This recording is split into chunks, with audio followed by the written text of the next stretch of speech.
Assalamualaikum warahmatullahi wabarakatuh. Welcome back to my channel di Om7 Production. Pada video kali ini tuh kita akan membahas alur film yang diangkat dari kisah nyata yang dialami oleh Freddy dan Walter. Nah, kedua pria ini tuh berasal dari Yahudi Slovakia yang dideportasi ke Auschwitz pada tahun 1942. Nah gengs, gak usah lama-lama lagi, langsung aja kita ke TKP. Nah, alur cerita film ini tuh dimulai dibangunkannya seorang tahanan yang bernama Freddy di pagi hari, ya mungkin untuk sarapan pagi. Karena jumlah makanan dan minuman di tahanan ini tuh sudah dibatasi, jadi siapa yang terlambat dia pasti nggak dapat makanan gengs. Akhirnya Freddy itu mengambil mangkuk dan air langsung menuju ke kantin makanan. Nah, setibanya di kantin saat sedang menikmati sarapan pagi, si Freddy ini tuh melihat seseorang yang nggak pernah dilihatnya gengs, ya alias tahanan baru.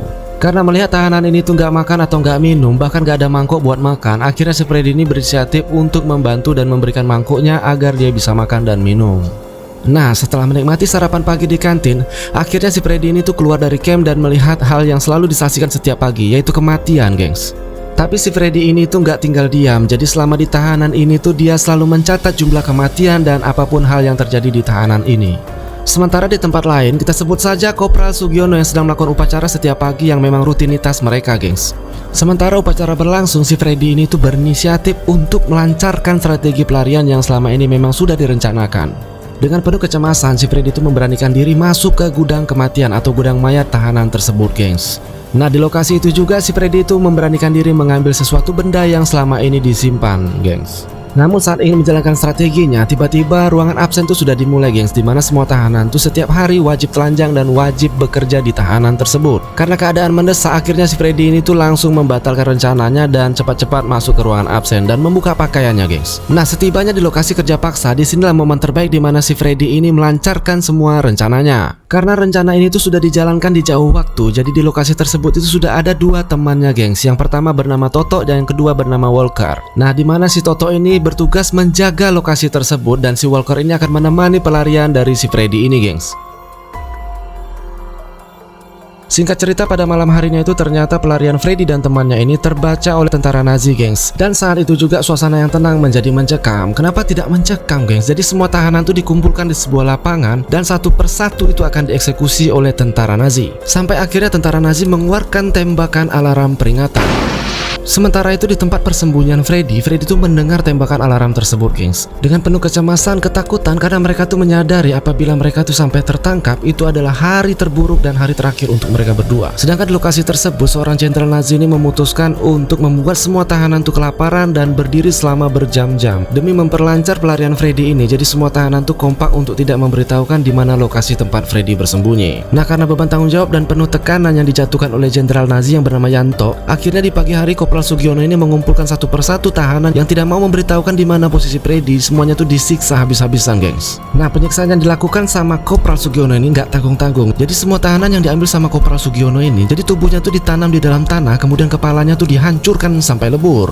Sedangkan di tempat yang berbeda, terlihat Jenderal Yanto tuh sedang bingung, pusing, sakit kepala. Akhirnya dia makan terong gengs. Ya, penuh ketakutan dan kecemasan apabila kekejaman di camp Nazi ini terbongkar ke seluruh wilayah, maka sanksi jabatan bahkan sampai hukuman yang paling berat akan ditanggung sama Jenderal Yanto yang suka makan terong ini gengs. Nggak terasa hari itu sudah malam, terlihat raut wajah dari Kopral Sugiono ini benar-benar psikopatnya tuh keluar banget gengs. Dan di sisi lain terlihatlah semua tahanan tuh masih berdiri dan menahan lapar berhari-hari. Nah, nggak disangka-sangka seorang tahanan baru yang tadinya ditolong di kantin sama si Freddy itu ternyata seorang pendeta yang baik hati. Dan disitu juga dia menyimpan sebuah makanan dan dibagikan ke semua tahanan yang menahan lapar. Ya, tapi lagi-lagi kebaikan itu tidak akan pernah terbalas selama kita berada di camp tahanan Nazi ini gengs. Jadi di sini tuh dia tuh ketahuan membagikan makanan kepada teman-temannya dan akhirnya si Tono alias si pendeta ini tuh dibawa ke sebuah gudang oleh Kopral Sugiono gengs. Kayaknya mau disiksa gitu deh. Lanjut di pagi hari berikutnya, terlihat penduduk yang baru saja dideportasi ke tahanan camp Nazi ini yang harusnya mereka tuh dilayani dengan baik, akhirnya mereka ini disiksa dan ditembakin sampai mati. Dan di waktu yang sama di tempat yang berbeda, terlihat Freddy dan Walker ini mendengar lagi kerusuhan-kerusuhan, tembakan demi tembakan yang terjadi di luar persembunyian mereka. Nah, kejadian pagi itu juga membuat mereka ini memutuskan untuk lebih mempercepat pelarian mereka agar mereka cepat membawa pertolongan. Waktu berjalan, hari pun berganti gengs. Tak terasa hari itu sudah malam, terlihat Kopral Sugiono tuh sedang menandai tahanan-tahanan yang akan dieksekusi.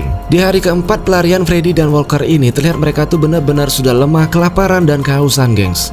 Nah, di pagi hari berikutnya seperti biasa, kegiatan di camp Nazi ini semua tahanan tuh dipaksa bekerja. Namun bedanya, jadi semuanya itu dari awal tuh nggak makan, nggak minum, tapi mereka dipaksa kerja. Nah, singkat cerita, karena tidak sanggup menahan kekejaman yang terjadi berjam-jam, berhari-hari, bermalam-malam, akhirnya seorang pendeta ini tuh mencoba melakukan perlawanan. Namun naas dia tertembak oleh Kopral Sugiono. Nah, di malam yang sama juga Freddy dan Walker ini mencoba keluar dari persembunyiannya untuk keluar dari area camp tersebut. Nah, meskipun terasa sulit untuk mengangkat beban tersebut, akhirnya mereka berhasil mengangkat atap di bawah persembunyian mereka. Nah, disinilah sebuah kebebasan dan menghirup udara segar itu yang mereka rasakan untuk keluar dari camp tersebut, geng, sampai di sebuah perbatasan.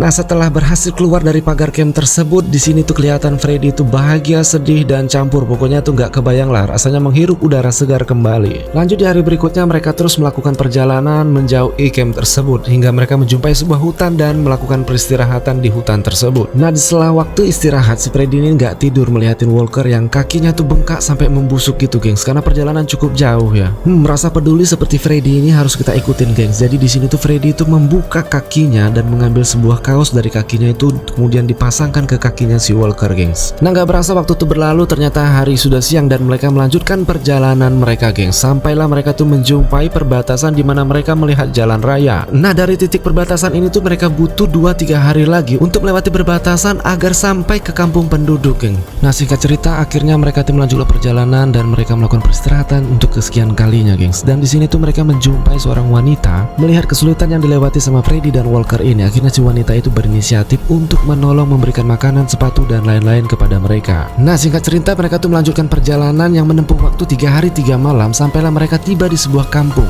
Nah, di kampung itu juga akhirnya si Freddy itu tepar, gengs, ya, karena sudah terlalu jauh perjalanan, mungkin dehidrasi, gengs, ya. Nah, di perkampungan itu juga mereka menjumpai yang namanya Palang Merah. Jadi di situ tuh ada tim Palang Merah yang akan memberikan bantuan kepada mereka. Nah, lanjut dari pingsannya si Freddy, tiba-tiba dia bangun, ternyata dia tuh sudah berada di sebuah rumah salah satu anggota Palang Merah. Nah, akhirnya mereka tuh sampai di titik aman dan di sini juga mereka tuh mengungkapkan semua cerita yang terjadi di camp Nazi. Ternyata semua orang tuh nggak ada yang percaya, gengs. Nah, akhirnya di hari berikutnya si Freddy itu ditemukan sama pimpinan Palang Merah, ya, kita sebut saja namanya Mamen. Nah, sebelum melakukan perbincangan yang panjang dan terbuka sama Pak Mamen, si Freddy sama si Walker ini diinterogasi terlebih dahulu, guys, untuk memberikan informasi detail mengenai kejadian-kejadian yang mereka lewati selama di camp Nazi. Nah, sampai tibalah waktunya mereka ditemukan sama Pak Mamen dan semua mereka ungkapkan. Sayangnya Pak Mamen ini sulit untuk percaya apa yang mereka ceritakan. Singkat cerita, apa yang mereka sampaikan sama Pak Mamen sebagai pimpinan Palang Merah saat itu nggak ada yang diproses sama sekali, gengs. Nah, berdasarkan cerita nyata atau fakta yang terjadi di era itu, saking mengerikan apa informasi yang mereka bagikan, jadi semua media itu sulit untuk mempercayai apa yang mereka sampaikan, gengs. Singkat cerita, butuh waktu 7 bulan untuk media Amerika Serikat menayangkan berita dari apa yang mereka ceritakan.